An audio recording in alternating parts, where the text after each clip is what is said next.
Greetings, fellow gorehounds, and welcome back to another Blood Splattered vlog. I'm the Horror Guru. And I'm Cat Jackula. And we just watched Tremors 6? Cold Day in Hell. Tremors, A Cold Day in Hell, which I'm pretty sure is Tremors 6. Let's see. There's the first one, there's the second one, and there's the third one. Wait, is the third one time travel, or is that 4? That's 4. That's 4. Okay. 1, 2, it's not time travel, it's just prequel. Oh, prequel, that's right. Okay, right. There's no time travel yet. Right. They pulled the ginger snaps. Well, basically the way I remember is that there's the OG Tremors. Yeah. That's the one with Kevin Bacon. Yep. The only one with Kevin Bacon. So far. There is the second one that introduces not the ass blasters, but the other ones. I forget what they're called, but the ones with the legs. Yeah, the two-legged ones. And then the third one introduces the ass blasters. Yes. And then the fourth one is set in the Old West. So the fifth one is the one set in Africa, which is the one with Jamie Kennedy, which is the one they made before this one, and this is the one set in Canada in the snow. A Cold Day in Hell. Yeah. So there we go. We just figured it out. Yeah, we just figured it out. And I would say it's kind of nice because it does directly follow the previous Tremors. Yes, it does. They kind of like, it's very obvious that the one with Jamie Kennedy was kind of like a reboot. Yeah. We are restarting this franchise after 10 years. It's back. It's going to be about Bert. Primarily. Yeah, Bert Gummer's our hero. Yeah. And we have this new character we've introduced with Jamie Kennedy, who may or may not be Bert's son. Spoilers, yes. Yeah. That's spoilers for 5, not 6. You already know by 6. Yeah. And it's basically becomes a father-son story between Bert and his son fighting Tremors. And this is the continuation of that. And as a continuation of that, it's pretty enjoyable. Yeah. I mean, I don't think it's as good as 5. No, I don't think Cold Day in Hell is as good as the 5th one. The 5th one, I felt that was an amazing return. Mm-hmm. You know, that even, how to put it didn't have the world's greatest special effects, but it didn't need them. No, but both this one and it suffer from, even though they still have some really cool practical effects, they compensate with a lot of CG for things they obviously couldn't afford to do otherwise. Yeah, yeah. And that it works, but it's also, you could tell it's like it's a couple levels above a sci-fi movie. Oh yeah, level definitely, of effects, but you can still tell it's not like big time effects. Yeah, there's a reason they released this one digitally as opposed to in theaters. Exactly, you know, like, exactly. And that, but the spirit of Tremors is there. It is that feeling, that fun, goofy feeling. Bert is Bert. You know, he is the gun-toting, right-wing, conservative libertarian, hates the government, loves his firearms, loves to be prepared guy. Yeah. As always. Yeah. And of course, he's the first guy they call to deal with the Tremors because he's the only one who knows how to deal with them. Yeah, yeah. Like, he opens up this movie essentially like shooting at a tax man. I mean, that kind of tells you everything you need to know. So if you didn't see the previous movie, you're not going to be lost just watching this one on your own, but you will get way more out of it. But because like the first 20 minutes of this movie is like exposition city. They make sure you're completely caught up onto everything Tremors at this point. Yeah. That being said, if you did see the previous one, it does get a little tiresome because you are like... Yeah, the first 15 minutes is basically... This is Tremors 6. I already know all this. Like, yeah, like it definitely felt like the movie does suffer from, dude, if you're not on by number 6, just do it, okay? Anything that needs to be explained, only explain that. That being said, once the movie gets going, it proves itself to be a Tremors movie from start to finish. Yeah. Now that's for better or worse. For better in that it is reliable, it is enjoyable. It's kind of like Friday the 13th. It's got a bit of a formula that is very welcoming every time you experience it. Yeah. You know roughly how this is going to go down. But you don't really get the feeling that it adds anything new to the mythos. No, it's not like they ran into graboids that like had ice powers or something. Yeah. Well, for a minute there was like this pseudo subplot about like potentially genetically altered graboids for military purposes, and I'm like, oh man, if they actually do that, then that could be interesting. That could be whatever. Yeah, that's your whole movie right there. But instead, we basically just kind of have like this offshoot of graboids that can work in the snow. But for most of the movie, they're just in sand anyway because. They're basically doubling wherever they're shooting for Canada, which it may have been Canada, but it wasn't the snowy part of Canada. Yeah, because filming in the snow is fucking rough. There are snow scenes. So it basically... But they didn't put the whole movie in it. So visually, it basically feels like any other Tremors movie just with a blue filter. Yeah. But like I said, the formula is enjoyable, and if you like the formula, you're gonna get it. But it's better than 4. Yeah, it's way better than 4. But you do kind of feel like, man, after 5, which played it safe with like not doing any new Tremors evolutions or anything like that. Yeah, where it was just where the big evolution was that it's faster. It's faster, and it's in Africa. Yeah. It's in a location that they didn't think it could be. And on top of that, like the story evolution of adding Bert's son and all that stuff, that was enough to carry the movie. Yeah, you didn't really need new Graboid stuff. They just had to use all the stuff that they kind of already had. Whereas this movie continued that, but I felt like it needed to add more onto it. Yeah, it needed to go completely redonkulous, because that's the one thing that I was a little disappointed in, is it wasn't as redonkulous as 5. Yes. And I felt that they needed to up the ante on that. I really felt that they needed to have a new stupid power. Well, yeah. They needed to shoot icicles, or they needed to have mind control rays, or fucking something. Or at least shot more in snow. Yeah, like it throws snowballs at them. Like now. I thought that gimmick was going to be enough, but you really only get snow in the first like 10 minutes. Yeah. And then the rest of the movie, they have this whole one-off line about like, oh yeah, well it's actually kind of like summer here. Global warming has hit this area hard. So. Yeah, and you're like, well, that kind of defeats the point. That gets your environmental message across, but it kind of defeats the point of it being a cold day in hell. Yeah. You know? That being said, like, if my only complaint is that you didn't add anything new, but you still entertained me thoroughly for 90 minutes. Yeah. Then you did something good. You did something right, you know? Yeah. Actually, what might... I don't know if they could have done this. I think they should have. Mm-hmm. But I think it should have been? What? Graboid's on an iceberg. See, that would have been cool. Yeah, Graboid's on an iceberg, like eating seals and shit. I was kind of hoping great. I was kind of hoping it was gonna be like a more comedic thing, where you have them in like one of those like icy compounds, and you like feel the cold the whole time. So they're fighting the elements. They can't really go anywhere, but if they go anywhere, like the Graboids come up from underneath. Like I was hoping for something like that. And ooh, puppeteer Graboids. Oh, that would have been cool. They could when they eat you, they could reanimate your body with their tentacles. That'd be cool. Who knows? Yeah, hey, have it. Free. It's free. It's free, guys. Either way, I hope because they're obviously continuing this franchise because the last 2 movies have been successful. I hope that the next movie proper they make, as opposed to the new TV show, which just didn't get picked up. Yeah. But they're going to turn into a movie. I hope the next proper movie they make, they add to the Graboid evolution in the ways that the first 2 sequels did. Yeah, because it's really obvious that what the Tremors television series is going to do is that it's going to act like only the first movie happened. Yeah. That seems to be the direction they're going. That's what it looks like. And it's going to focus primarily on Kevin Bacon's character and no one else. Yeah. Whereas I was completely down with that, by the way. Sure. I'm completely okay with having like 2 Tremors continuities. We already kind of did because like the previous series didn't necessarily acknowledge most of the movies outside of the ass blasters and stuff like that. Yeah. Even though it had Christopher Lloyd in it, that was weird. Yeah, it was weird. That was really weird. I didn't mind. It wasn't a problem. It was just one of those like, okay, Doc Brown's just in Tremors now. This has got to be surprising to anyone who hasn't like followed the Tremors movies past the first one. The fact that there are 6 movies in total now and 2 different television series. Yeah. One television series that actually was produced and released, and another one that they were working on, but really all they have was a pilot, which Blumhouse is going to re-edit to be a standalone feature. Yes, which will be fine in and of itself. I'm pretty sure that'll be fine. I mean, if they want to call that Tremors 7, then go ahead. But I kind of hope that the next one they make... Isn't Joe Lynch, like, co-producing that one? No.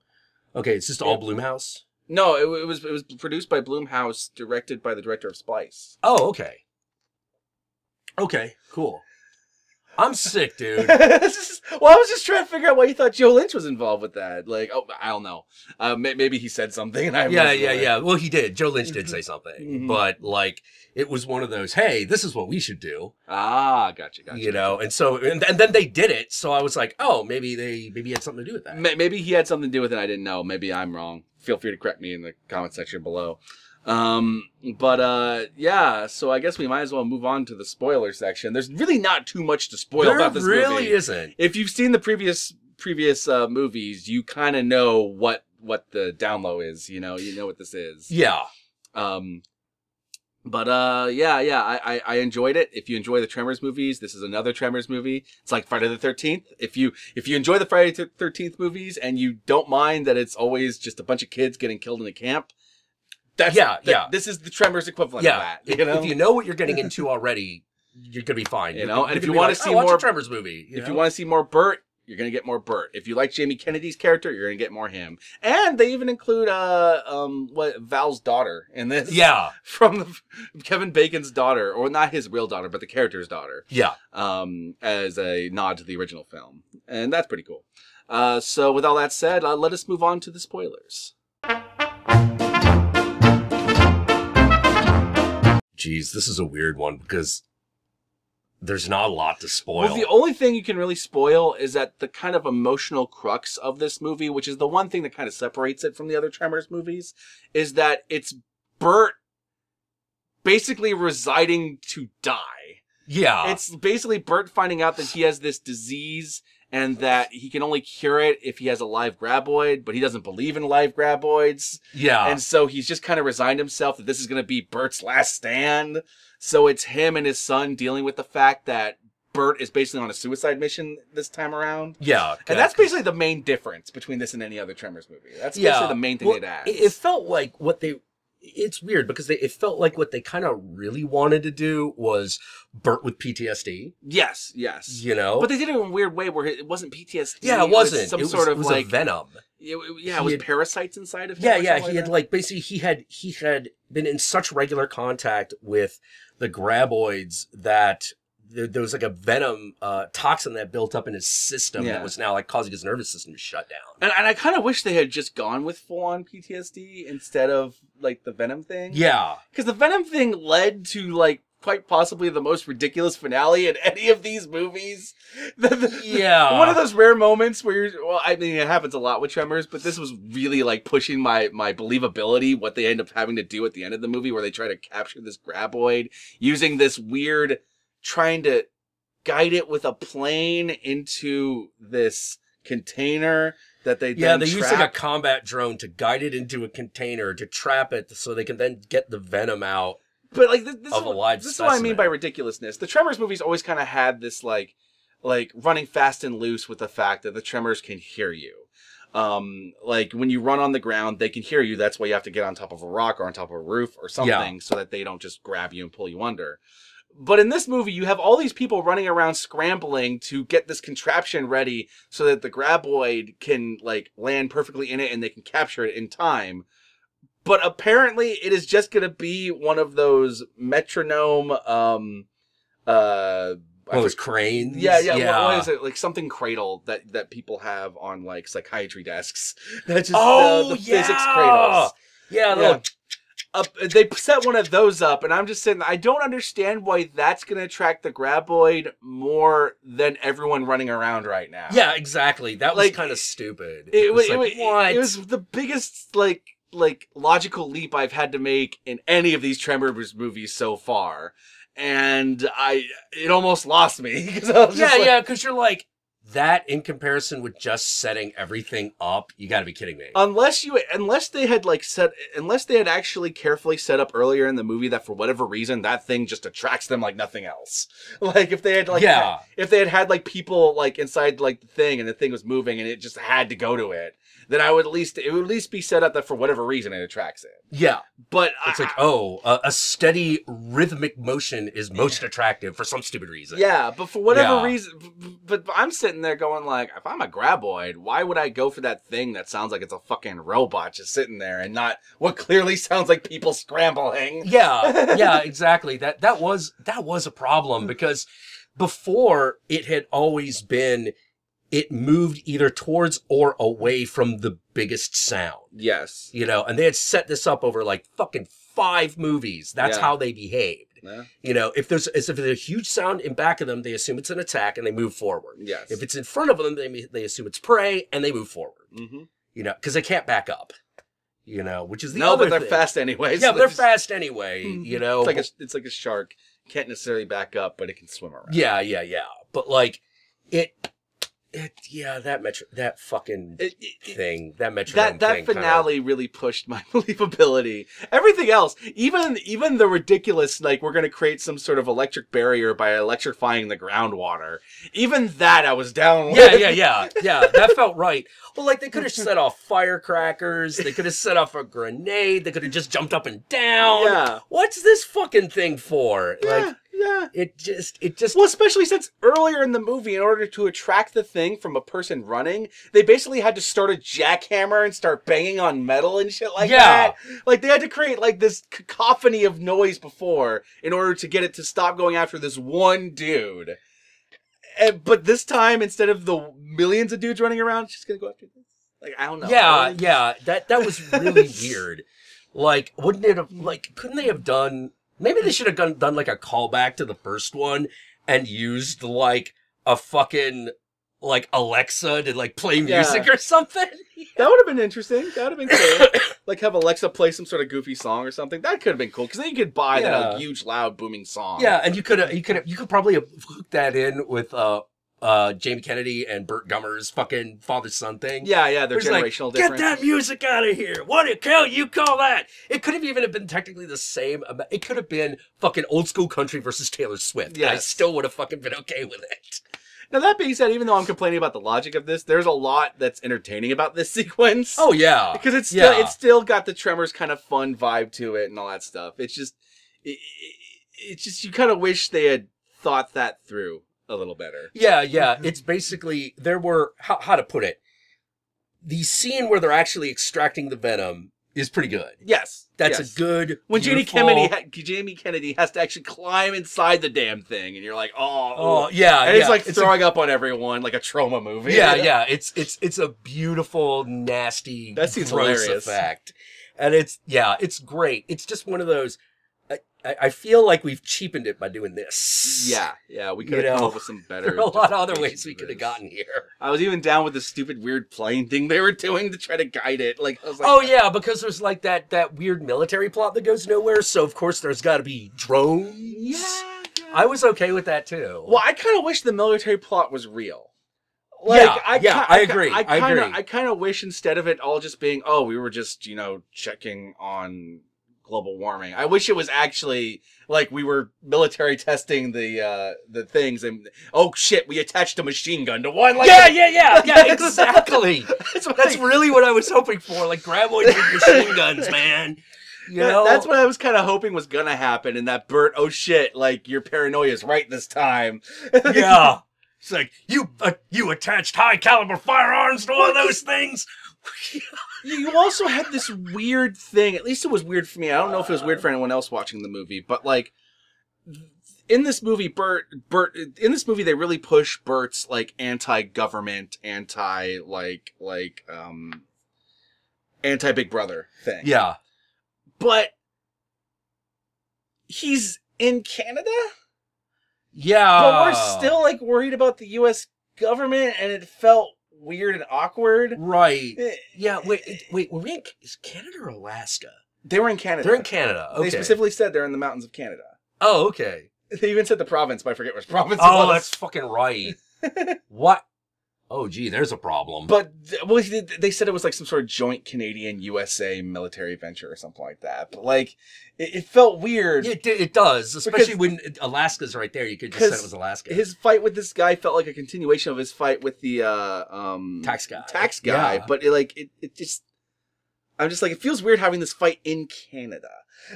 Yeah, because there's something about... How to put it? There's something about Tremors that is American. And even when we went to Africa, even though it felt like Africa, Bert felt American.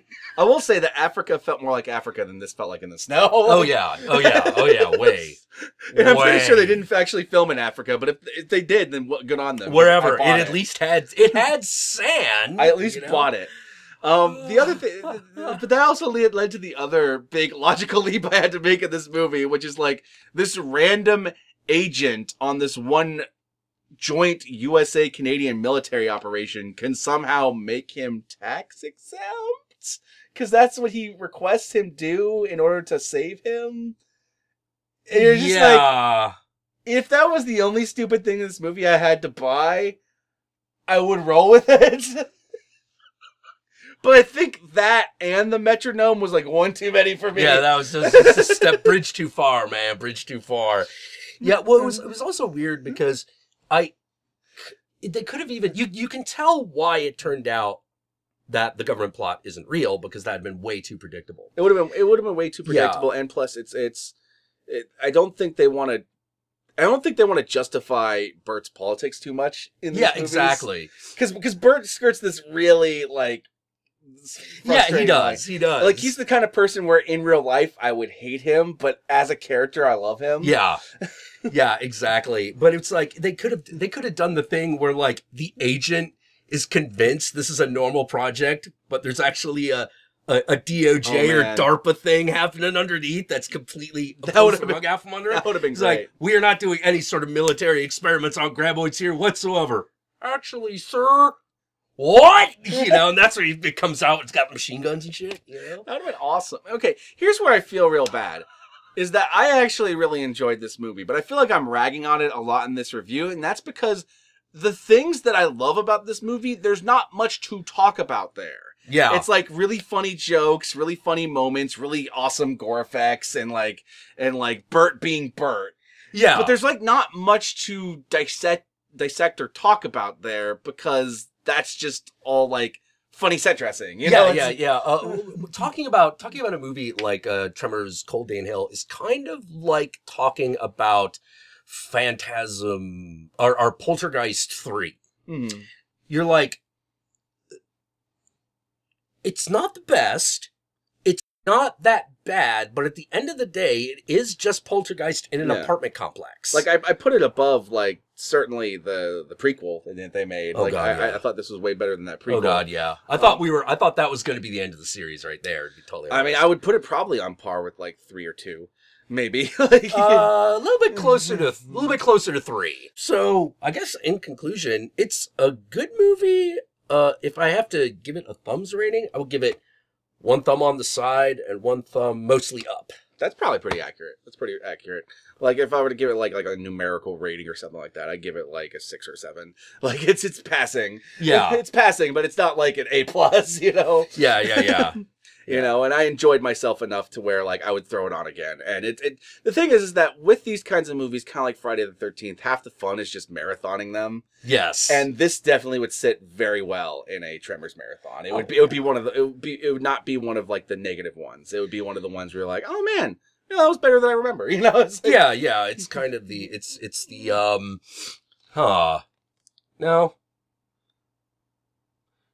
the Jason Takes Manhattan at Tremors movies.